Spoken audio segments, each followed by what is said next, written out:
All right. I think we are live, but let me just confirm that. We're trying to go live on LinkedIn. We're also live on YouTube. And we are also live on YouTube. Here we are. LinkedIn. Yep. And then we're also live in Facebook. So just make sure all of that is working. Okay, cool. Looks like we are on. So guys, oh shoot, let me also get on Instagram real quick. Because we all know that a lot of you are on Instagram. So give me just 1 minute to get set up here, and then we'll go ahead and get started. And today we're going to be talking about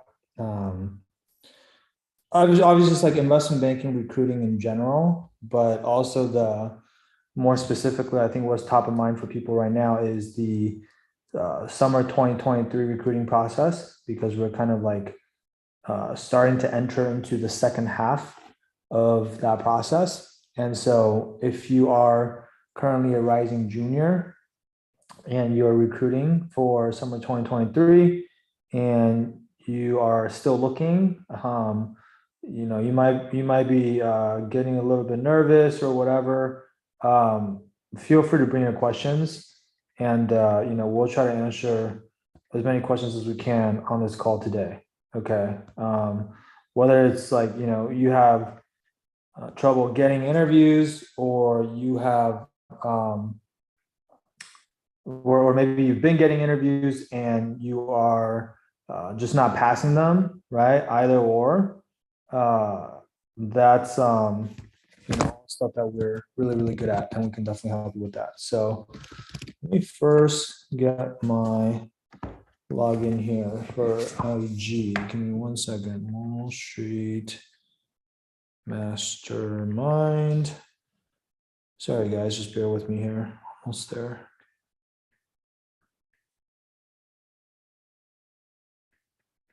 While we're waiting for me to get set up with all this technical stuff, if you guys do have any questions, feel free to drop them in the comments down below, and get yourself into the queue, and I will just like go in the order that the questions are received.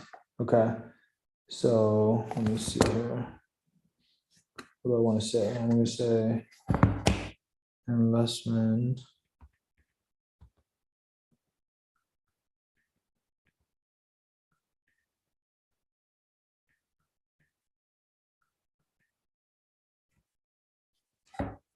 Okay. And we are live on Instagram. Okay, cool. So, all right. So let's get started. While we're waiting for questions, I guess I'll just talk a little bit about what we've been seeing. So for summer 2023, we are now, like I said, entering into the second half of that recruiting process. And what I mean by second half is that most of the elite boutiques are pretty much done at this point, maybe with the exception of Centerview. I know they tend to recruit a little bit later, but they've definitely also given out some offers, especially for like diversity and things like that. So most of the elite boutiques are done. Bulge bracket banks are actively giving out offers as we speak. Some of them are likely done, and some of them are still recruiting. But I would say, like, for bulge bracket banks as a category, we're definitely getting closer to the end of that process than we were to the beginning of the process. Okay, so we're like probably in like the 7th or 8th inning there. And then like the middle market banks, we're starting to see more and more of those offers come at us. Like pretty soon they're going to become like the primary banks that people are targeting and recruiting for. Okay, so I expect, like, before the summer is over, before you guys go back for the next school year, I would expect all the elite boutiques and all the bulge bracket banks to be done. And then at that point, you're pretty much looking at middle market banks. Okay. And then if you continue to recruit, like probably past the one third of the way through the junior year, or maybe halfway through junior year at the latest, like going into the second half of junior year, if you're still recruiting, chances are even middle market banks will be done. And then at that point, you're probably looking at like lower middle market banks or like, regional boutiques, right? And so like, if that's the case, then, look, what I always encourage people with is that, I mean, obviously you should try to get into the best bank you could possibly get into, right? Without a doubt. But if the first bank that you get into is not like your ideal bank, or is not, your top choice or whatever, it's not, that's okay. Like, that's just the first step. That doesn't mean that that's going to be like the final destination for you, right? Like, if you don't get into where you want to get into for the summer, you can then recruit again for full-time at the end of your summer internship, right? That, like, so like the goal should just be always putting your best foot forward, trying to get into the best summer internship you can possibly get into, do a great job at that internship, and then make sure you get the return offer, because it's going to be really, really difficult to recruit without a return offer. But you get a return offer, and then at the end of your summer, you leverage that offer that you have, and you recruit again for full time. And so, like, I interned at Bear Stearns over the summer, and then that was the summer in 2007 when their two hedge funds collapsed. It was basically like the first domino to fall in the 2008 financial crisis. None of us got a return offer, so I had to recruit again for full time. So fine, I recruited for full time and got into Deutsche Bank. And that still doesn't have to be your final destination. Like that was my full time offer. But after I spent a year at Deutsche Bank, I then lateraled to Morgan Stanley, to their technology investment banking group, which is like actually one of the top groups on the street. And then at that point, it's like, okay, I can't really do any better than this. Like, I'm at MS Tech, right? But my point is, like, there were probably like 2 or 3 shots for me to get in. It's like you could, get in as a summer intern, or if not, then you get in as a full time, or if not, then you can also lateral as well, right? Now, obviously, like, ideally, you get in as early as possible, get on the first try, so you don't have to go through all those things. But still, if you're feeling discouraged or whatever, then one, don't be. But two, more importantly, like, figure out what's not working for you, and figure out like what you need to change in terms of your approach and what you need to fix, so that you can start getting different results, right? And so again, like, if you're not sure why you're not getting the results that you want, like, this is the time for you to ask questions. Like, I do this once a month for free for everyone, even the people that we're not working with, just because we don't have the capacity to help every single person. Like, we do these calls for the clients in our program like multiple times a week, but like for you guys, like, we still make time to do this once a month. So like, make use of this time, drop your questions, and ask us whatever you want, and I'll try to give you the best answer I can give you in the amount of time that we have. Okay. Now, in terms of like what one more thing I will say as people start to drop more questions in here is that like, our approach for recruiting has worked really, really well. Like, we've gotten probably we don't work with a lot of people, but we've gotten probably almost 50 students so far into like a summer 2023 position this year. And obviously there's going to be more offers to come, right? Like, it's not over yet. And so we have students that are still recruiting as well. We have students that like are just joined recently, very late in the process, and we're going to try to help them recruit too. But it just like, it just works really, really well. And we've seen tremendous results for our students. Like, this year alone, for this class of summer 2023, like, one of our students is going to KKR, to the private equity group. So like, they only hire 6 people in the entire country for their summer internship class, right? And like, one of them was from Wall Street Mastermind. We have another person going to Blackstone, same thing, to their private equity group. And I think like he said that they only hire like 5 people in the entire country. So like, these are some of like the hardest places to get into, like even harder than like the most elite banks, like harder than Goldman, harder than like Evercore, harder than Centerview, like, because this is like going straight to the buy side, right? Using the exact same methodologies that we teach all of our students that are recruiting for banking. Like, it's that good, right? We also do have students that are going to the top banks. Like, we place someone into Goldman TMT, at least one person in the Goldman TMT every single year for like the last 3 or 4 years, including this year, right? We have someone going to like Evercore, Centerview, like all the top banks, all the hardest banks to get into, like we're pretty much placing people into those banks, like all the bulge brackets, all the elite boutiques. We have a tremendous success rate, over 90%. So like, I'm telling you all this not to try to, but to just impress upon you that like, I know what I'm talking about. And, like whether you guys want to take my advice or not, like that's obviously up to you. But we have done this over 500 times, getting close to 600 times pretty soon. And so, it's very rare that you're going to find someone else out there that has as much experience in just this subject matter, just like how to get into investment banking. It's a very small niche, but like as far as this niche goes, like you're not going to find someone else who knows more about how to do this than me, right? And I say that in like the most, I'm not trying to brag, like it's just stating an observation. And so again, I encourage you guys to ask as many questions as you can today, because this is your time and doing this completely for free. And let's try to help as many of you as possible get these jobs. All right. So I see some questions coming in already, primarily on YouTube. So those of you who are on LinkedIn and on Facebook, like don't be shy. Make sure you start asking some questions. But let me start going through the YouTube questions first. And also, if you're on Instagram, feel free to ask questions on Instagram too. I'll come back and answer questions on Instagram as well. All right. So let me start on the YouTube ones though. So Pumpkin Wesley asks, I was put on hold for City Summer Analyst after the Super Day, and it's been quite a while after I sent out my updates for the resume. Any suggestions? I keep asking about competing offer. Yeah, I mean, so Pumpkin, first of all, if you are on the wait list, then basically how long you have to wait is going to depend on how far down the wait list you are, right? So like everyone on the wait list is like basically ranked. So if you're like first on the wait list, most of the time you won't have to wait very long at all. Like such a big firm like Citi, like they give out a ton of offers, and like not everyone's going to take those offers, right? Like some people get a better offer and then they take that.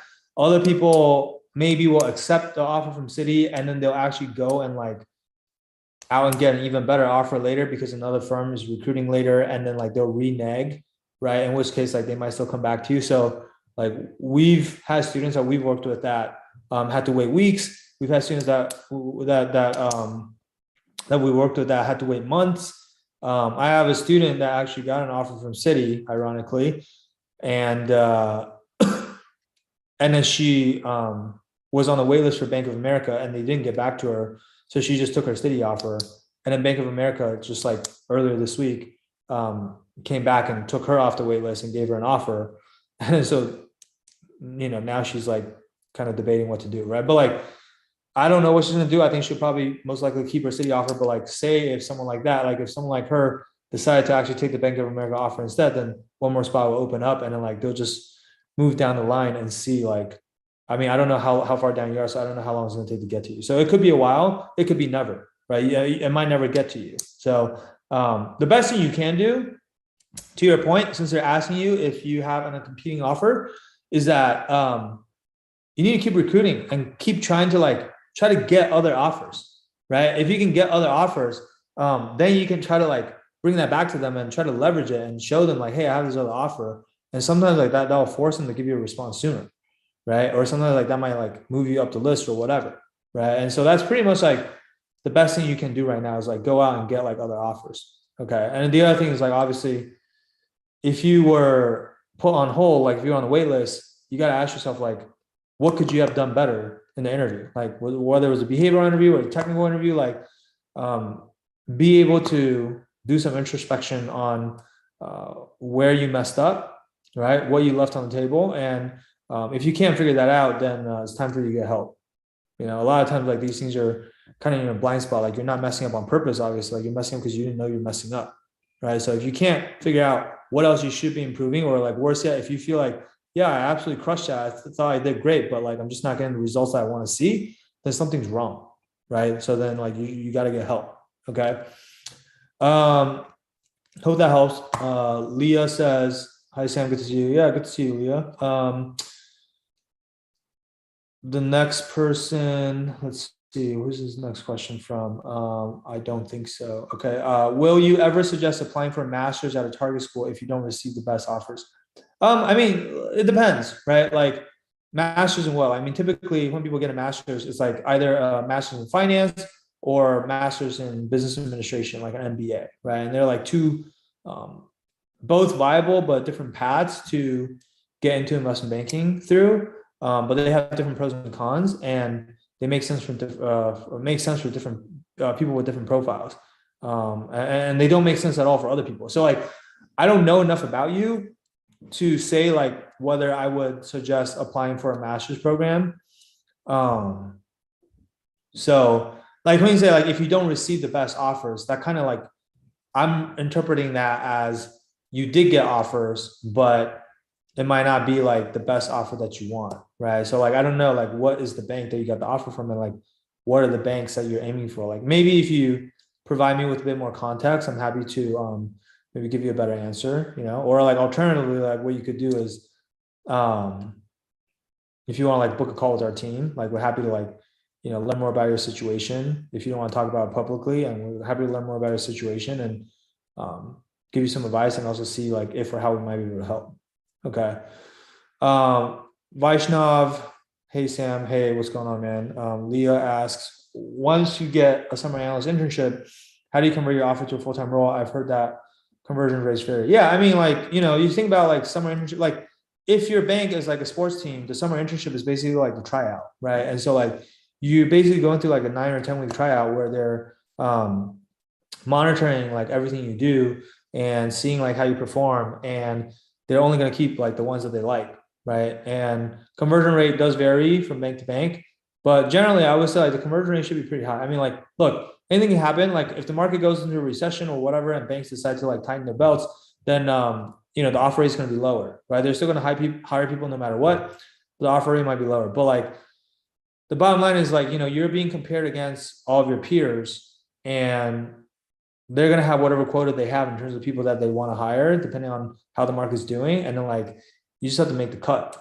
Right. And so like, there's a lot that goes into that, right? There's like, your PowerPoint skills, your Excel skills. There's like the bottom line is like, how reliable are you? Like if you get assigned work, are you able to complete it quickly and on time before the deadline? And are you able to do it without mistakes? If you can do those two things, or you can get everything you need to do, everything you're assigned done on time, and you're not very, I mean, all interns make mistakes, but like if you're not making a lot of mistakes and you're actually making your boss's life easier. And when I say your boss, like pretty much everyone's your boss, even like from the analysts all the way up to managing directors, like they're all your bosses, right?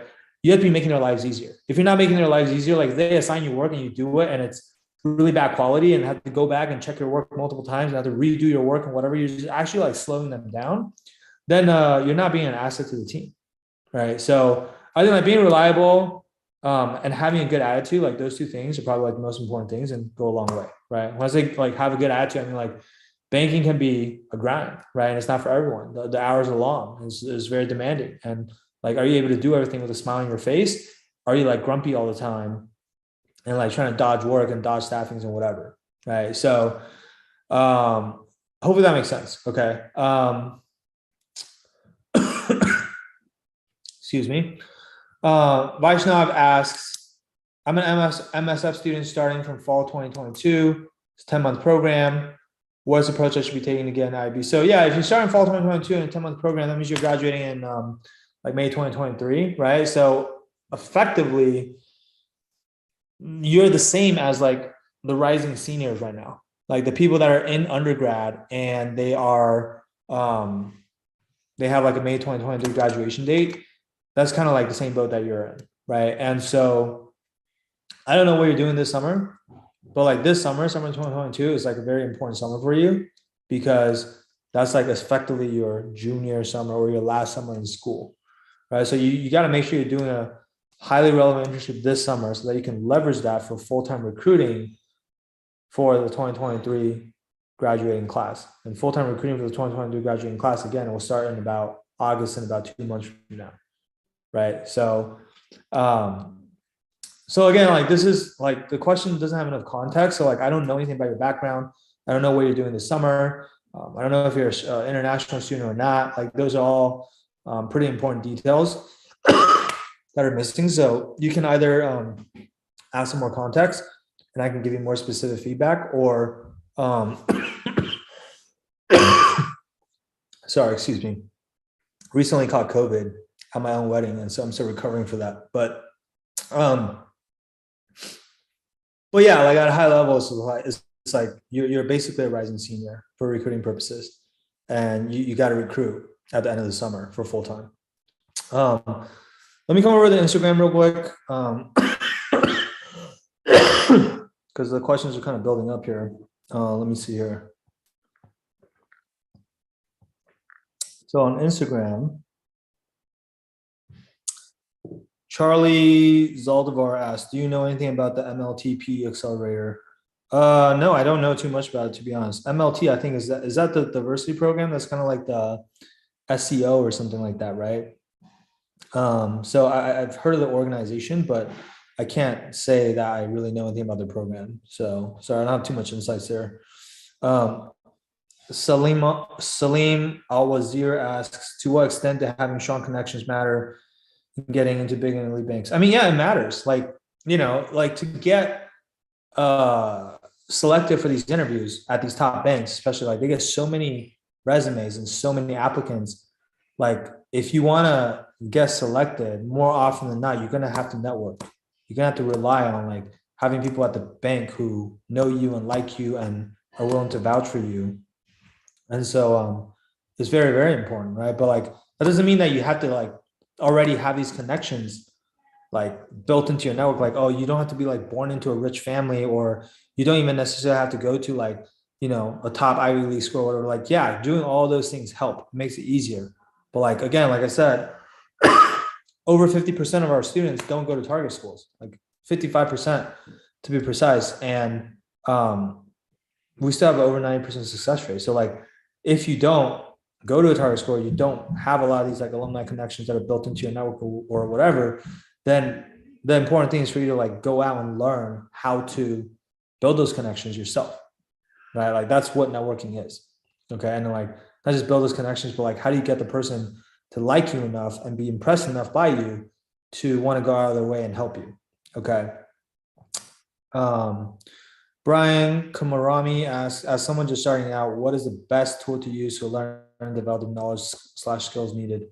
I mean, Brian, like I'm biased, but if you're going to ask me, I'm going to tell you that it's Wall Street Mastermind, right? So like, and like, I truly believe that though. I'm not trying to be sarcastic, but like you just look at all the resources that are out there. Like I have not found another program that has a success rate that we have, that has an over 90% success rate, that has placed people in every single bulge bracket and boutique bank, despite having over half of our students come from non-target schools, despite the fact that 40% of our students don't have a GPA that's at least 3.7. We are the only company out there that offers the option of having a money back guarantee, meaning if you do the work that we ask you to do and you don't get the offer, we give you all of your money back. Like nobody else out there is doing that.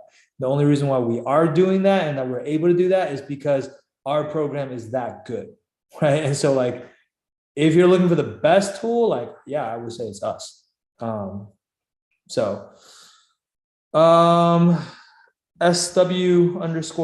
asks, missed my opportunity for analyst positions. What grad schools do you suggest to enter as an associate?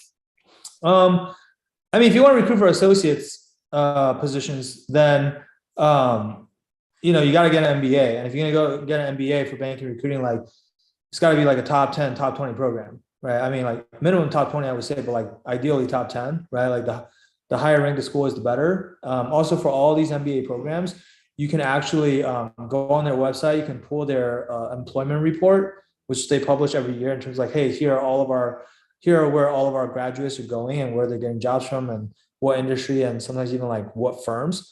And so you should look at that and see like what percentage of the classes are actually getting into investment banking, right?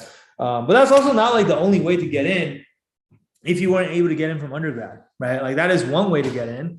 Probably like the I guess the safest way to get in. But the downside is that you're gonna have to pay probably over $200,000 to go to a top MBA program for 2 years, right? I'm talking like tuition, living expenses, travel, like everything, right? And so like it's not cheap. And also like for those 2 years, these have to be like full-time MBA programs. So for those 2 years, you're also not working. So there's an opportunity cost of like foregoing your income for 2 years, right? Which could easily be another $100,000 to $200,000 depending on what job you were working prior to business school. And so like it's a lot of money. So I don't know what you're doing now. Sounds like you graduated from college, but like the other thing you could do is like if you're still working somewhere within finance, but just not like in investment banking, but like, you know, it's just at least like tangentially related. I mean, there's a lot of things you could be doing, right? Like if you're doing valuation or even accounting or equity research or corporate development or FP&A or I don't know, sales and trading, like there's a lot of different jobs. We've helped people get in to banking from all of those places. Like you can lateral your way in to banking without going back to school. And that might be like a lot more cost effective. And you might also be able to get in faster, right? So don't feel like you have to like automatically default to like the MBA route. It can be a good way to do it if time and money is not an issue for you, but like there are other ways as well. Okay. And like we've helped people get in from MBAs. We also help people just lateral in directly. We've done it all. So like either way is possible. All right, let me keep going. Hector Duran asks, is it too late for top banks? I mean, like, I assume you're asking about summer 2023. Oh yeah, you are. So like I said at the beginning of this, you probably missed it, but like most if not all the elite boutiques are done. For the bulge bracket banks, I would say most of them have at least given out offers, some of them are probably done. And then like there's some that are still recruiting, but we're like closer to the tail end of that than to the beginning, right? Like I would say, like if I use a baseball analogy, we're probably in like the 7th or 8th inning. And so like those are like elite boutiques and bulge bracket banks. I definitely expect them to probably be completely done before the end of the summer, right? So like in the next month or two, tops, maybe sooner, right? If you want to include like, so those are like top 20 banks, right? Like if you want to like widen the criteria a little bit and say like top 50 banks, I would say like a lot of top 50 banks, like middle market banks, definitely still recruiting for summer 2020, definitely still recruiting for summer 2023, right? So like those are still very good banks, so very, very reputable banks. And like I said earlier, like if your goal is to be in a top 20 bank, like being a bulge bracket or elite boutique, then at this point, like your goal should just be to like get the best bank you could possibly get and then like recruit again for full time. It's a lot easier to go from a top 50 bank to a top 20 bank than if you were at like a top 200 bank and trying to get to the top 20 bank, right? So hope that helps. All right, let me see here. Casing as an incoming freshman in college, what should I do to break into investment banking? What areas of finance or accounting should I study to prepare for the technical questions? Yeah, I mean, as an incoming freshman, like the most important thing you should be doing freshman year, it's not even necessarily like learning all the technicals or whatever, but it's like building up your resume. So it's like making sure you're getting relevant experience, work experience, making sure you're joining a relevant organization on campus, making sure like you're keeping up your grades. So like those are probably like the 3 most important things on your resume, right? And like freshman year is probably like the most important time to be doing that kind of stuff. And then yeah, sure, of course, like also like, you know, networking with bankers, learning the behavioral interview answers, prepping the technical interview answers. But I think like there's an order of operations here, and those for the most part come later, right? But just to answer your question, since you asked, in terms of like the technical questions, the major topic areas are, first of all, 3 financial statements. So like accounting stuff, how everything links together. Then there's valuation methodologies. So trading comps, precedent transactions, DCFs. Then there's M&A math, so like merger math, accretion dilution. Then there's like LBOs or leverage buyouts, just like when private equity firms acquire companies using a lot of leverage, and how like the mechanics of that entire deal structure works, right? And so like those I would say are like probably the 4 major topics that you need to know about. Okay. Do 71149 asks, I'm an incoming freshman and I was committed to tufts, but I got off the waitlist to Emory and Northeastern. Should I pick any of the 2? Yeah, I mean, like they're all like, I would say semi-targets. To some people will consider them semi-targets, some people will consider them non-targets. I wouldn't say like any of them are like, I don't know. I guess like for banking purposes, I wouldn't say like any of them are like head and shoulder above the rest. Um, like Tufts and Emory are probably like a bit more highly ranked, but like Northeastern has this unique like co-op program where it's like 5 years and you get to like spend one of the 5 years doing work and building up your resume. So like, I mean, we've worked with students from all three schools and we've been able to get all of them jobs in banking and or the buy side very successfully. So like you can absolutely get into banking from any of those three schools. So I wouldn't necessarily, I guess like my answer is like, I wouldn't necessarily, those schools are close enough where I wouldn't necessarily pick the school just based on like which one is marginally better for banking. Like there's a lot of other criteria that go into like picking schools. It's like, this is where you're going to spend 4 years of your life, like where do you want to live? Like which campus do you like the most? Like what about the professors? What about like the clubs and organizations on campus? Like which one seems like the most compelling to you? And like where do you think you're going to have like the best college experience? Because you're only going to go to college once, right? I know like obviously like cost is also a factor too. Like how much is tuition and living expenses, and are they giving you scholarships and financial aid and stuff like that? So I would probably take those other things into account in making this decision. Okay.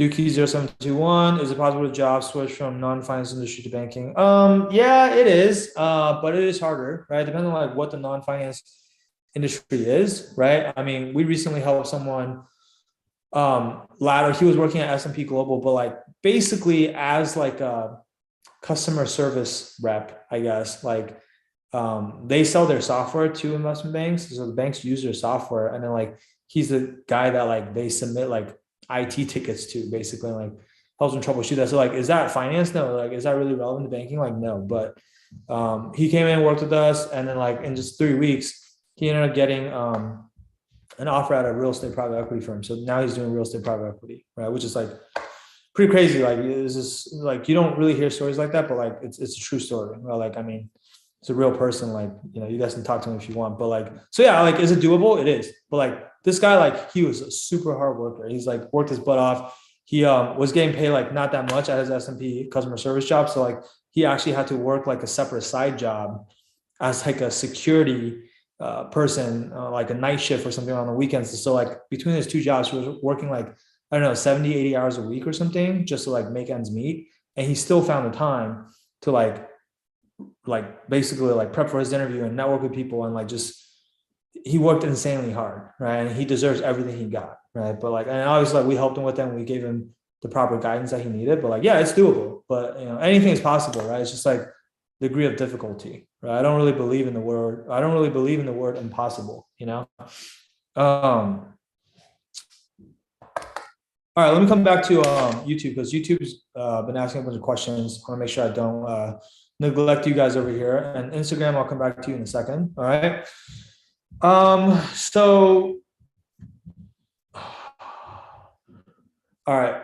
Vaishnav asks, I'm an MSF student starting from fall 2022. Oh, no, I already answered that question. Ethan Carlos asks, what are the best things to do right? What are the best things to do right for someone who is still recruiting? I think what you're asking is, what are the best things to do right now for someone who's recruiting? I mean, this question is like too open-ended, right? Like the best thing to do right now depends on who you are and what your strengths and weaknesses are. And oh, excuse me. Try not to catch COVID, guys. But yeah, depending on who you are, like if you're still recruiting right now, like you've been recruiting for a while and you're still recruiting right now, there's probably something that you're doing that's not working. I don't know what that is, Ethan, because I don't know you well enough. I don't have any context, but like it usually falls into one of four areas. Like either your resume is not good enough, in which case like we need to fix that, or you don't know how to network effectively, so you're not getting referrals, which means you're not getting interviews, or maybe you're doing those two things well and you are getting interviews, but you're just not passing the interviews, in which case like it's either your behavioral interviewing skills or your technical interviewing skills, right? Or it could be somewhere all of the above, right? So you have to like look back on your process so far and try to like isolate the variable that's preventing you from getting this job. It's like, first of all, have you been getting interviews? And if so, like how many, right? Like, and out of how many applications have you submitted, and like how many interviews have you gotten? Are you happy with that number? And if not, then like there's probably things you could do to get more interviews. Or if you've been getting plenty of interviews, but you're just not getting offers, then like the problem is not the fact that you can't get interviews. The problem is that you suck at interviewing, right? So like you have to like kind of like go through a process of elimination and isolate the variable, and then like fix whatever it is that you need to fix. Okay, like that's the best answer I can give you without knowing anything about you. All right. Dizo asks if I receive, I don't know what that means. That's incomplete. Let me go back to the next person. Going back to, I don't think so. So he was asking before about, will you ever suggest applying for a master's at a target school if you don't receive the best offers? I'm Anthony. I reached out on LinkedIn as a prospective student to that WSM program. If it's not too much trouble, maybe we can discuss it later. Yeah, Anthony, sure, man. I don't know your last name, but if you want to message me again and just tell me that you were the one that was, oh, actually, I think I see it. Yeah, you messaged me earlier today, right? Sorry, dude. I get so many messages on LinkedIn. I just haven't had a chance to get back to you, but I will. I think your last name starts with W. So I will make sure I go back and respond to you after we get off this live stream. All right, or like definitely like before the end is today. Okay. All right. Let me keep going. Siobhan Morgan asks, what is a good Microsoft Excel course to take? And what is a good Microsoft PowerPoint class to take too? Siobhan, I don't know. I'm sure there are plenty out there. I haven't taken them, so I can't tell you if they're good or not. We did create our own Excel and PowerPoint course just for Wall Street Mastermind students recently. And I haven't really like announced it to anyone outside of Wall Street Mastermind, but like a lot of students in Wall Street Mastermind have been taking it. So, you know, if you're interested in you know, our Excel and PowerPoint course, I guess feel free to email me or message me on LinkedIn or whatever, and just let me know. If you want to email me, it's sam@wallstreetmastermind.com. It's wallstmastermind.com. The street's abbreviated. Or you can message me on LinkedIn. You can find me like Sam Shaw. It's very easy to find. I think I'm the only one that has that name. So a lot of people are like just starting their internship now. So like they wanted to brush up on their Excel and PowerPoint skills, right? So our course is pretty cool in that like, so the PowerPoint course especially is like, it's taught by someone who used to be a presentation specialist at both Morgan Stanley and Credit Suisse. So what a presentation specialist is they're like this group of like really advanced PowerPoint experts that the banking analysts go to when they have like a really complex PowerPoint slide that they need help with. Like they can't make it themselves because it's too advanced. And then so they give it to the presentation specialist, and they'll make like these crazy, like complicated slides that look really, really good. And they can do it super fast. And so I actually found someone like that to come and teach this course for us. And so in the course, he actually like shows you how to build like all the most common investment banking slides that you would typically use in like a pitch deck from scratch. Shows you like all the shortcuts and whatever, right? He even like customizes the toolbar for you so that you can like basically be a lot faster and like accessing all the hotkeys and stuff. So yeah, he's like way better than me at PowerPoint. Like I wanted him to do it instead of doing it myself because he's just like more qualified to do it than I am, right? And on the Excel side of things, like we just teach you like some financial modeling best practices, how to have good hygiene in your model, and then we also show you like the most important Excel like shortcuts and hotkeys that you need to learn, as well as like the most common Excel functions, like formulas that you're going to be using. Okay, so that's kind of like the content of the course. All right. Ray Lowe, Sam Shaw secured a venture capital internship from September 2022 to April 2023. I want to keep my career options open and land a PE/IB internship in summer 2023. What do you recommend? I don't know. This is kind of like very, very vague, Ray. Like, what do you mean by what do I recommend? Like, is there a more specific question? I mean, like, you should be able to do that, right? Like, you have a VC internship, and then you want to line up another PE/IB internship after that. Like, what question do you have specifically about how to do that? Like maybe if you elaborate on it, I'll try to give you a better answer. Okay. Marco Smith, do you think Centerview would accelerate their timeline if I have a competing offer from a smaller firm, for example, TD, RBC, Nomura, Mizuho? Maybe, maybe not. I mean, typically what we've seen is firms will sometimes accelerate and sometimes it won't.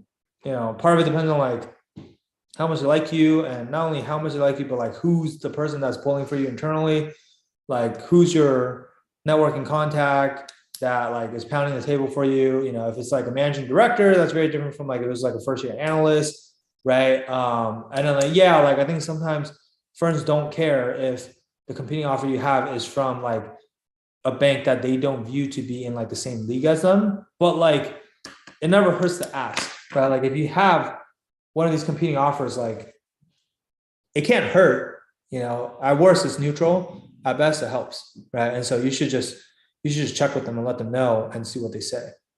Vaishnavi Jadhav asks on LinkedIn, I just finished my sophomore year and I still don't have an internship for next summer. What should I do? I'm an econ major. Yeah, Vaishnavi, I mean, I assume you've been recruiting for a while, right? Because like, you know, recruiting has been ongoing for probably like the last half a year or so. And so if you still don't have an internship for summer 2023, like it depends. Again, same answer to the other guy.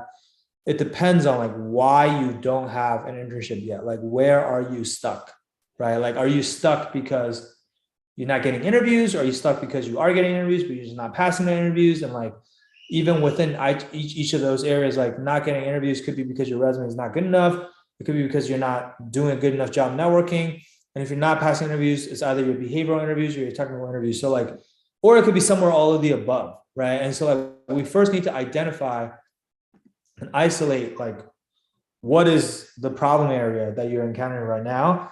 And then like we can come up with a more specific targeted game plan for how to fix those things, right? This is why like recruiting is not like a one size fits all approach, right? This is why like we take the approach that we have, which is like we work with everybody one-on-one in a hands-on manner, because everybody's different. You're in a different situation. You have different things that you need help with. I can't just like, you know, give you a PDF file and say like, here, read this, and then everyone's going to get a job. Like it's not that simple, right? So if you want, like, you know, we're happy to talk to you more, learn more about your situation, help you diagnose your problems, and then like come up with like a solution to what you could be doing. So not just for you, but for anyone else that has similar questions like this, where it's like, hey, I'm not getting results right now. What should I be doing to start getting results? The best thing for you to do is probably just like to book a call with our team so that we can learn more about your situation. Like we're going to ask you some questions. We're going to figure out like what you need help with and how much help you need. And then based on that, we'll be able to give you a better assessment in terms of like, one, whether we can help you or not, whether we're the best fit to help you. If we are, happy to walk you through what that might look like. Or if we don't think we're the best people to help you, like we'll just tell you that, like straight up. We'll just tell like why we don't think we're the best fit and like what you should do instead. Like either way though, we'll give you some advice on what we think we would do if we're in your shoes. Okay. So if that's something that you think would be of interest, then you can go to www.wallstreetmastermind.com/apply. The street is abbreviated to ST. So it's wallstmastermind.com/apply. And yeah, like we'll be happy to talk to you. And this call excuse me. This call is completely free. Okay. So let me keep going here. Renee Wu asks, which bulge brackets are yet to be open for 2023? None of them. I think all the bulge bracket banks are open at this point. It's just that like which bulge brackets are you know, not done recruiting yet, right? So I would say like a lot of the American bulge bracket banks tend to finish earlier, and a lot of the European bulge bracket banks tend to finish a little bit later. Okay, that's like at a high level, but it's not, you know, 100% obviously. But all right, let's see here. Let me keep going here. Leah asks, when networking, which level banker should we be targeting, analyst versus MD? I mean, you should diversify across all the different levels, but I would say like all else equal, like if you had to pick one, I would target the more senior folks. You know, like this is counterintuitive and it's not what most people out there do. Most people out there only talk to like analysts and maybe some associates. But I'm just telling you right now, like the more senior someone is, the more influence you're going to have, right? Like if an MD really likes you and they want you to have an interview, you're most likely going to get an interview, right? If an analyst likes you and wants you to have an interview, you may or may not get an interview. It depends on if they have any sway over like your recruiting process or not. A lot of times if an analyst is not on the recruiting team for your school specifically, they have no influence, right? So that's the thing that most people don't realize. Like it's easier and less intimidating to reach out to an analyst, and they're closer to you in age and you feel like you have more in common and they're easier to talk to. Like I get all of that, but like at the end of the day, they just don't have as much influence unless again they're on the recruiting team for your school. So some analysts, like you definitely want to talk to them, especially if you know they're on the recruiting team for your school. But if they're not, then typically I find that they don't have that much influence or power. Okay. Dizo asks, if I receive an exploding offer from a low-tier bank, think MUFG, Stifel, BNP Paribas, should I just take it at this point, even though I'm in recruiting process for Barclays, FT Partners, KeyBank?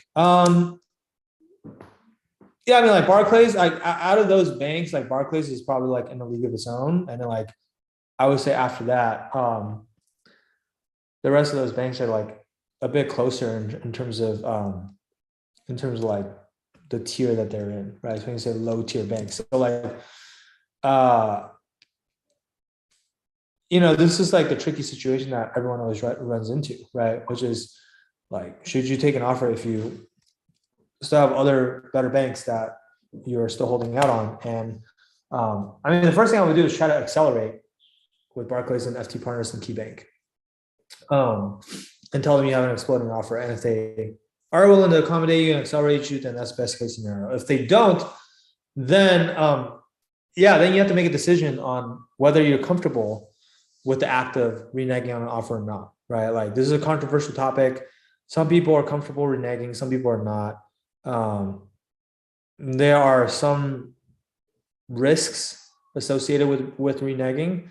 How much risk depends on who you ask. Like some people don't think it's that much risk at all, and some people think it's like a huge risk. And so I don't know, it comes down to your risk tolerance. Right? This is kind of like, even for our own clients, when they run into this situation and they're debating whether they want to renege or not, I never tell them, yes, you should renege, or no, you should not renege. Like it's kind of like investing, like not financial advice, right? Like you got to make your own decisions. But I kind of just tell my clients, like, these are the risks that you need to be aware of, and here's how you minimize those risks.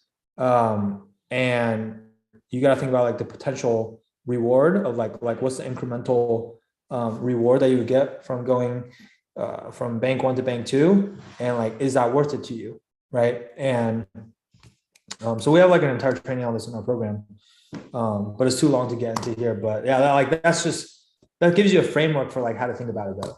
All right, so all right, let me keep going. So let me come back to Instagram real quick. So SW_group asks, although you said top 10 schools MBA, how does an MS in finance from Baruch College sound to you? I mean, yeah, like MS in finance, you can get into banking from MSF as well. But again, just the difference between an MSF and an MBA is that at the MBA, because I think you asked about associate recruit. So if you want to recruit for an associate, you have to get an MBA. If you are doing an MSF, you're actually still recruiting for analyst positions and not associate positions. So you're competing in the same pool as undergrads and not MBA students. So that's something to be aware of. And MSFs don't typically require you to like first work for a couple of years before you are eligible to be admitted into the MSF. So like a lot of people will just do an MSF right after college. So it's almost like doing a 5th year of school, right? So like you're just a super senior, right? So like if you do MSF, you can do that, but then you still need to have like summer internship between your senior year and your MSF, if that makes sense. Okay, and like in terms of Baruch, I haven't looked into their MSF program enough, but like they're in New York, so like location wise, it's pretty favorable. And I know Baruch, at least at the undergrad level, definitely sends people into banking just because proximity and they're right there, right? And so like it does make it easier to like network with people on Wall Street and things like that. So I'm sure it's a fine choice, but I don't know like what other alternatives you have in terms of schools like obviously it's all relative, right? Chase Foley 98. How's it going? What are your thoughts on the Fisher School of Business at OSU? I think the Fisher School of Business is it's definitely a non-target school. So like I'm sure you can still get into banking from there, but like it's not a target school for investment banking. And we don't typically come across too many students from OSU that are trying to get into investment banking either. Because like we talked to a lot of students, like we've spoken to thousands of students in the last 5 years who want to get into investment banking. And I would say like statistically, we don't see a lot of people from OSU that are trying to get into banking. So take that for what it's worth, right? But again, not saying you can't get in from OSU. Like if that's where you're going, hey, great. Like you can still get in. Like I said, like over 55% of our students go to non-target schools. Just means that you might need a little bit extra help, right? And so if you want that help, you can reach out to us. If you are considering OSU and other options, then like it depends on what your other options are. So Hector Duran, thanks. What's the timeline for full-time IB recruiting for top banks? So full-time recruiting for top banks, typically like they'll interview in like August. Like I said, like they'll wait until the end of the summer internship once they've figured out how many interns they're bringing back. And then they'll give those interns like a very short amount of time to decide whether they want to take the offer or not. And then once those interns give them either the acceptance or if they reject the offer, then they know how many people are coming back and how many more spots they still have left to fill. And then they'll go out and try to fill those as soon as possible. So like I said, probably like August of junior year. Okay.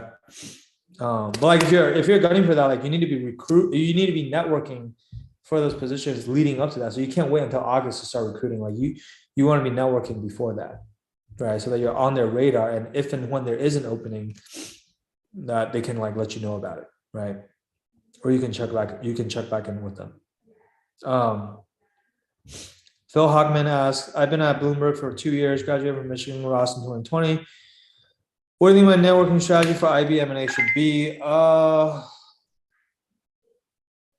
Yeah, I mean, like, I don't think your networking strategy is going to be any different than how anyone else networks, you know, like, I mean, certainly there's plenty of Michigan Ross alum that are working in banking, so you can start there, but also like, I don't know what you do at Bloomberg and if you ever interact with, you know, people who work at these banks because they're your client. But like, you know, we just helped someone from S&P Global get into like real estate PE, like I said earlier, and then like another colleague of his at S&P Global reached out to him to ask him how he got in, and then like now he's also in our program and working with us. And so, like if you need help with this stuff, like I don't know, like the shameless plug, I guess, but like the best thing for you to do is just like reach out to us and talk to our team and see if we can help you out, especially because like you're not the typical candidate anymore, right? Like you're graduated, you've been out of school for 2 years. I'm not sure what you're doing at Bloomberg or how relevant your job is. And so there's a lot of different factors that need to be considered in terms of like giving you a more accurate assessment of what you should be doing. Okay, so that's just difficult to do in this format where it's like a group Q&A with lots of people. So feel free to reach out if you want. www.wallstreetmastermind.com/apply. Okay. Streets abbreviated to ST. wallstmastermind.com/apply. Mary Riley asks, is it too late to apply for 2023 summer? No, it's not too late. They're still recruiting, but it is not early for sure. It's late. And depending on like what type of banks you're aiming for, like if you're aiming for elite boutiques and bulge brackets, like I said, like it's very late for elite boutiques and it's pretty late for bulge brackets, but there's definitely still a lot of middle market banks recruiting too. So Hector Duran asks, in New York for the summer, cold emails for long short equity funds aren't working. What do you think of the boomer resume delivery in person? Like sending them a hard copy in person? Shoot, I don't know. You can try, man. Like, never hurts. It'll be unique and stand out for sure. There's a lot of work. But I think more importantly, like if your cold emails aren't working, like I don't know, I haven't seen a resume, but I'll be asking like why, like how good is your resume? Maybe that's the thing that needs to be fixed, or like maybe your emails need to be better. Like there might be other things you can do before you start doing like boomer resume deliveries. Okay. So I like that term, by the way. That's pretty funny. But yeah, I mean, if you want to try it, like go for it. You know, why not? All right, let me come back to LinkedIn, YouTube here. So, Mike Ross asked, cool name by the way. Reminds me of Mike Ross from Suits. I'm sure you get that all the time. Great show though. I'm a rising junior and just starting recruiting. I already have 5 to 10 referrals. What should I focus on doing first? I mean, like, I don't know. Like, what does that mean when you say you have 5 to 10 referrals? Like, if you have, does that mean that like, you have 5 or 10 banks that you're gonna get interviews from for sure? Because if that's the case, then that's a lot. Like, then I would be focusing on like interview prep and making sure that your behaviorals and your technicals are all like on point, right? But sometimes like people say, "Oh, I have referrals," and it doesn't mean anything. Like, it doesn't result in them actually getting interviews. Then like that's a totally different story, right? But at the end of the day, like, you need to get interviews, and if you have interview opportunities, you need to be able to ace the interview. So like it just depends, you know. When you like just start recruiting, like, I don't know, like, what shape is your resume and how much relevant experience do you have, you know? And then those are the only 4 areas that matter, right? You need to be good at all 4 of them. You will only go as far as your weakest link allows you to go, but it's your resume, it's your networking skills, it's your behavioral interviewing skills, and it's your technical interview skills. So you have to assess like how you're doing in all 4 of those areas, and then be able to like basically, work on the areas that are the weakest for you, right? Because again, you'll go as far as your weakest link allows you to go. So Raylo asks, recommend what to do now. Let me see, what was your previous question? I think you had said, Ray, for some reason I can't find, you said, you secured a venture capital internship, but you want to keep your career options open and then a PI IB internship for summer 2023. Yeah, Ray, I mean, like, I don't know what year you are. Are you graduating like class of 2024, or what are you like? Because if you're graduating class of 2024 and you're a rising junior and you want a PE or IB internship in summer 2023, then I would say like those applications should open right now. And you should be like applying to those banks, networking with people at those firms, trying to like line up the interviews, like it's all the standard stuff, right? And then like making sure your behavior answers and technical answers are really, really good. So I don't know. I mean, that's like super high level, obviously, but like, again, I don't know enough about your situation or like what specifically you're asking about, I don't know. Maybe feel free to like message me on LinkedIn if you want to like have a more specific and in-depth conversation about it, and happy to answer more questions in detail. Okay. Jonathan Kim asks, which banks are still recruiting, especially for non-target? So like I said earlier, all the elite boutique banks for the most part are done. Most, if not all, like maybe Centerview being the one exception potentially. Bulge bracket banks, some of them are done. Some of them like are giving out offers as we speak, but maybe not like completely done yet. I would say like most of the American bulge bracket banks are probably in the first camp, like being done or close to done. And then like the European bulge bracket banks like the UBS, Barclays, Deutsche Banks, Credit Suisses of the world, I think they tend to recruit a little bit later. And then like a lot of middle market banks are still actively recruiting. Okay. But like these questions are also like hard to answer with like 100% precision, because like the timeline changes every year, right? And there's like no bank really like announces publicly like we are done with recruiting. So it's just like it's kind of hard to know definitively unless like you have to kind of like network with the banks and like ask the people that are actually working there where they're at in their recruiting timeline. Like that would be the best thing to do, or like talk to other people that are recruiting. Like in Wall Street Mastermind, like our students, like they compare notes with each other all the time, and they ask each other like, "Hey, has anyone heard if this bank's still recruiting? If that bank's still recruiting?" And like they kind of crowdsource that information, right? So I don't know if you have like a community or a network or a group of friends that are also recruiting for banking that you can do that with. If not, and like you're looking for that type of community, then you can consider joining Wall Street Mastermind, but you do have to apply. It's by application only, and we don't work with everyone. Okay. Ethan Carls asks, I have a meeting set up with Wall Street Mastermind next week. How long is the turnaround for you to decide if you want to take someone as a student? I mean, like, so, it depends on who you're talking to, but Actually, let me look this up real quick.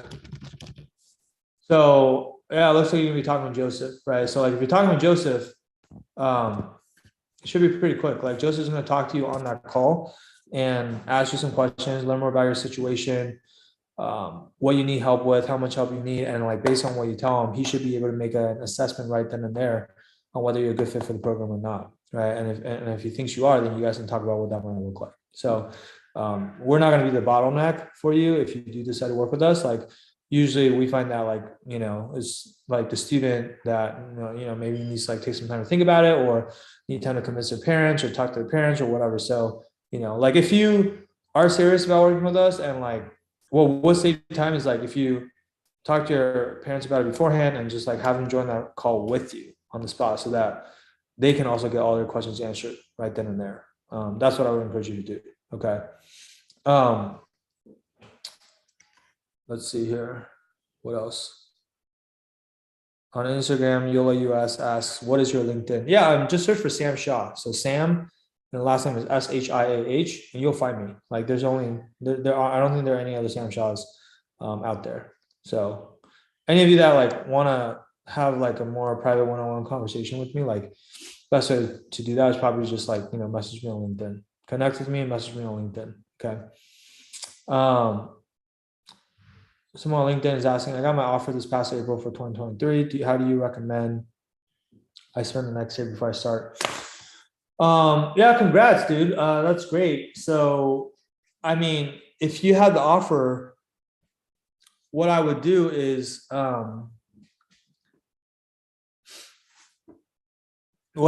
like start like learning and practicing the skills that you're going to need to be a good summer intern. So like, definitely like PowerPoint skills, very, very important for interns. In fact, you're probably going to do more PowerPoint than you will Excel, if I'm being completely honest.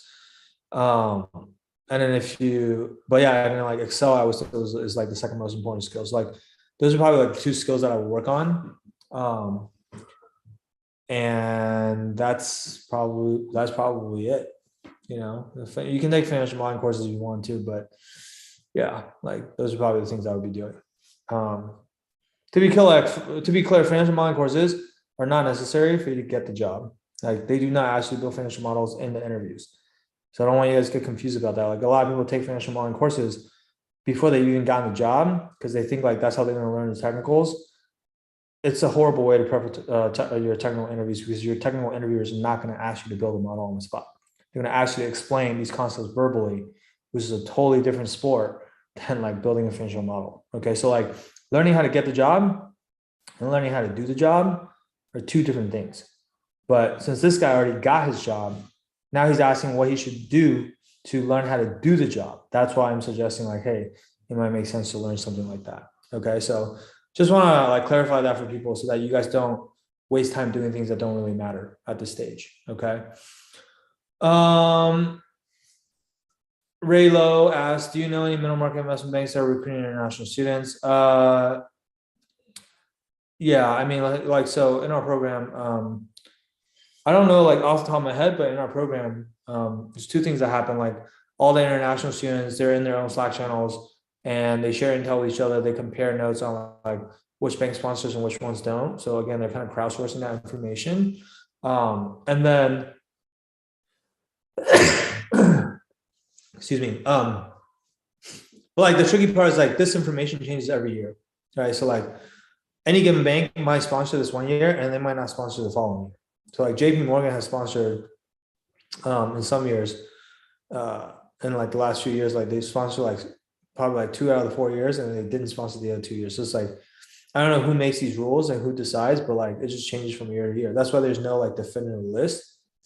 But the other thing that we have inside of our group is that there's a document that we got from like one of the diversity events where they actually listed out all the firms that participated at this diversity event, which is basically like all the top firms. And then they also noted in there whether each bank actually sponsors international students or not. And so we've been like referencing that document, or our international students have been referencing that document. And I would say like, look, if a firm doesn't even sponsor like diversity students, they're probably just not sponsoring at all. They're not sponsoring anyone, right? Because diversity students are like people that they want more of. So if they won't even sponsor those people, they're certainly not going to sponsor normal candidates. If they do sponsor diversity students, it still may not necessarily mean that they sponsor non-diversity students, but at least there's a chance. So then like those are the ones I would probably like follow up with. There are also like certain websites out there that you can use that actually like track H1B sponsorship data on like how many visas each firm has sponsored over the like, you know, listed out by years and whatever. And so like, you know, our international students also use websites like that to kind of just like, it's not definitive because again, it changes from year to year, but it's just another data point to help them like triage, right? But I will say like a lot of times what I found is that with sponsoring, like a lot of banks, they're not like definitively clear about this stuff because the truth of the matter is they will sponsor people that they think are worth sponsoring, but it's like on a case by case basis, right? And so like a lot of times you'll hear like different people hear different things from the same bank. Like some candidates will be told that, oh, sorry, we don't sponsor. And then some candidates are going to be told like, oh yeah, we do sponsor. And so like there's conflicting information out there.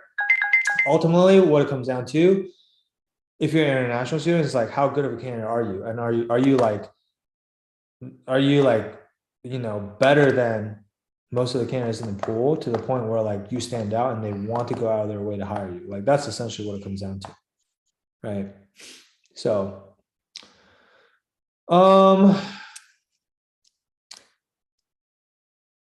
Vaishnavi asks, as I'm an international student, how do I get an internship outside the US? I mean, you don't have to get an internship outside the US just because you're an international student. Like we have international students, plenty of international students in our program, and we help them get internships here in the US. So you just have to know like how to navigate through the process, right?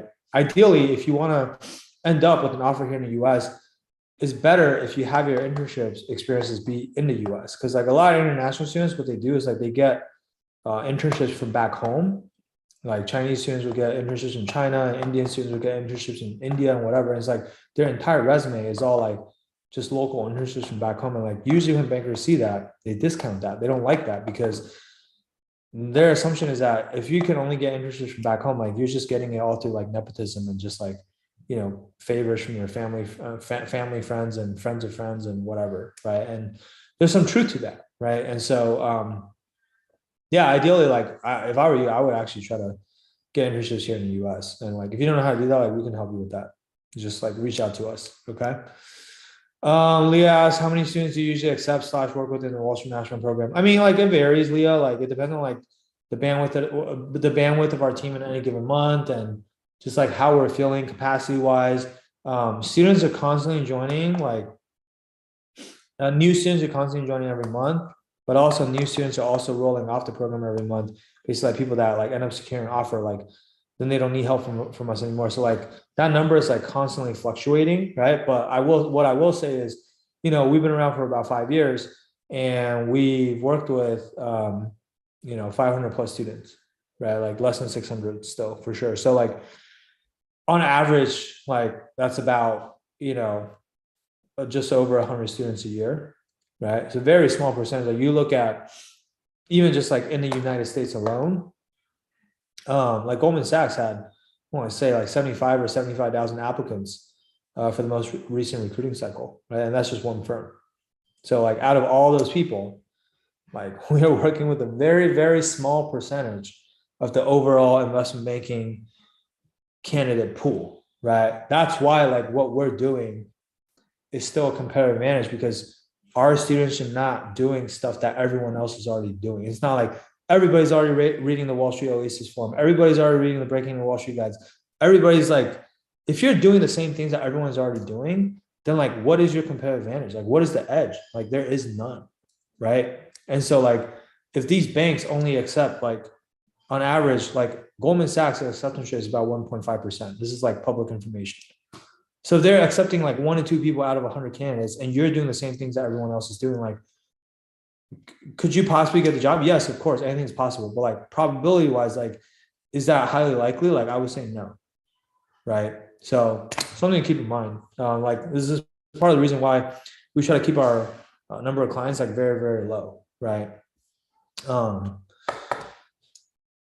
Vaishnavi asks, how do I set up a meeting with Wall Street Mastermind? So for those of you that want to set up a meeting to talk about your specific situation, and like get some more tailored advice for like, and get some more personalization for the feedback that we're giving you, you can go to www.wallstreetmastermind.com/apply. So the street is abbreviated to ST. So it's wallstmastermind.com/apply. And that'll basically allow you to book a time on our team's calendar. And you just have to like fill out a short, application with like some questions and like attach your resume and stuff like that. Just give us proper context about your situation, and then we'll hop on a call at the time that you picked and just talk to you about your situation. All right. Tyler Vo asks, when does summer 2023 end? 1 month would you say is pretty much over right now? Is it too late to network and apply? I know EBs are done. Yeah, I mean, we're getting this question a lot today, but EBs are pretty much done, maybe with the exception of Centerview, because they tend to recruit a little bit later. Bulge bracket banks are close to being done, probably like 7th or 8th inning. Some of them are done, some of them are not yet, so giving offers. It's not too late to apply, but like you should apply ASAP. And like, I mean, I guess it's too late for EBs, but like for bulge brackets, there's still a small chance. And then like a lot of middle market banks are still recruiting, right? And we'll probably continue to recruit into junior year. So yeah, it's definitely not too late, but you also don't have a lot of time, and it also depends on like, I don't know, what shape is your resume already in, and how much networking have you done or not done, and how's your interview prep. And so there's a lot of different factors and variables, right? But like, honestly, if you have a good game plan and a streamline, and like you can do everything you need to do, like again, I keep coming back to these 4 areas: resume building, networking, technical prep, behavioral prep. These 4 areas, like to do everything you need to do to master those 4 areas, to learn everything you need to learn, does not need to take more than 50 to 60 hours of work in total. It's not going to happen in like 2 hours. Obviously, we got to be realistic, but like 50 to 60 hours, you think about it, like that's not a lot.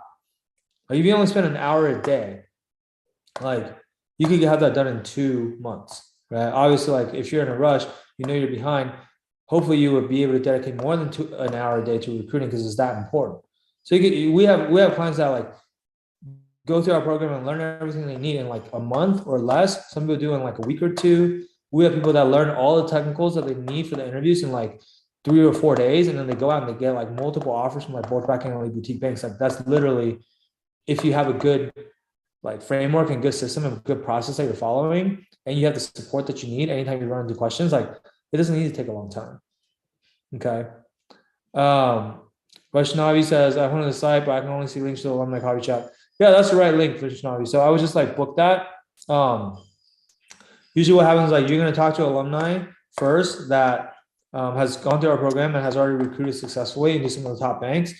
And you talk to them. You can ask them for any recruiting advice you want. It's just like talking to any upperclassman that's already recruited, and they'll give you some advice. They can also answer whatever questions you have about our program or whatever if you want. And then like if you're still interested after that, they'll set you up with Joseph, who's like basically my right-hand man and is our director of enrollment. And you can have a second conversation with him where we talk about if it's a good fit to work together. But like, we don't want to waste your time talking to Joseph if like that's not what you want to do, if that's not what you're interested in, right? But at a minimum, you can talk to an upperclassman and just like ask them for their advice. Like that's why it's a free virtual coffee chat, right? All right. Let me come back to Instagram. There's some questions here. MD say you flagged my resume and I'm trying to refer for BP, but nothing yet. Should I keep networking? Lost cause. No, I mean, I would keep networking, right? And it depends on which firm it is.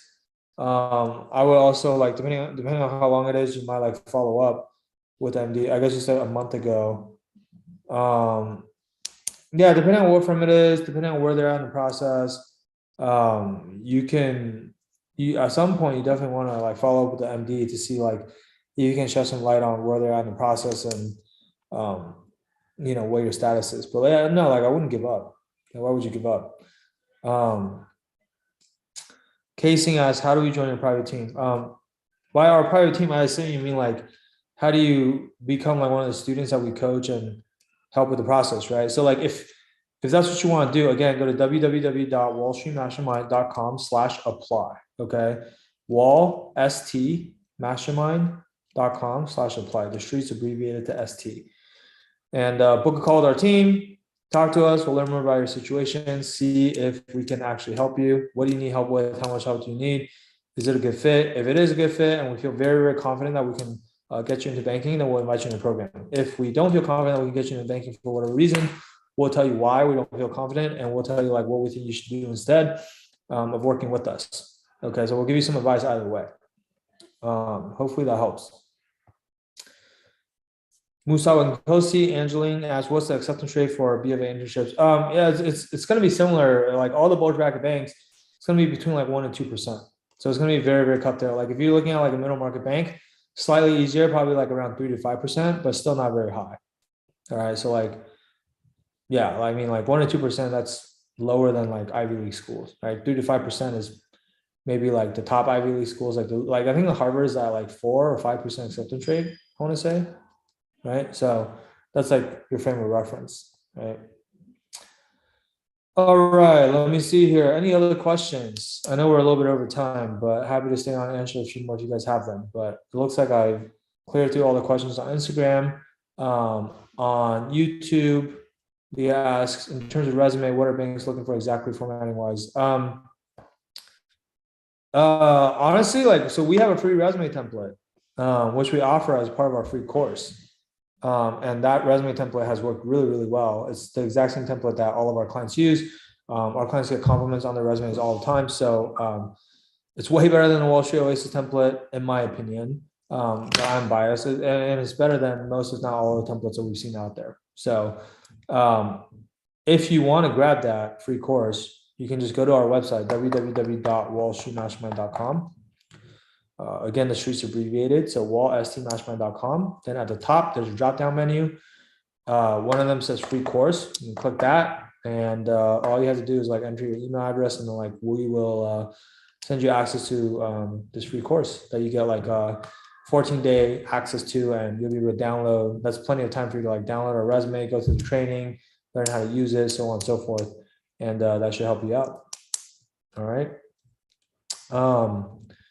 Yola US asks, what's your LinkedIn? Yeah, Yola, it's just Sam Shah. So it's like SAM space SHIAH. You can just like search for my name. Or if you want to like type in the URL directly, then it's linkedin.com/IN/Sam Shah.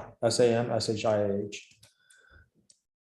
And that goes for any of you. Like if any of you want to like, message me on LinkedIn, just send me a connection request and then like message me there. Or like I get a lot of connection requests, or like if I don't accept it or whatever, and you want to talk to me right away, you can also email me. So sam@wallstmastermind.com. sam@wallstmastermind.com. Okay. W asks, is it worth reneging my Jefferies summer analyst 23 offer for JP Morgan? Yeah, I mean, I kind of talked about reneging earlier, which is like, it depends, right? Like it's JP Morgan, like I think most people will consider that to be a better bank than Jefferies. So there's that. Now, if you renege, it's a risk reward calculation of like, there's risks in terms of like, you getting blacklisted, or I've heard like horror stories of like, in this case, like if Jefferies somehow finds out that you're going to JP Morgan and they like get JP Morgan to like rescind your offer. So it's not like a huge risk. I mean, it's hard to quantify it, but it's not a 0% risk. So there's some risk, right? That can be managed. Right? There are things you can do to like mitigate that risk or minimize it. And then like the reward part of the equation is like, how much better would this be for your career if you started at JP Morgan instead of Jefferies? Like, I don't know, like depending on what you're trying to do afterwards too, right? Like if you're trying to go to the buy side, like PE, hedge fund, so on and so forth, like it's probably easier to recruit from JP Morgan, right?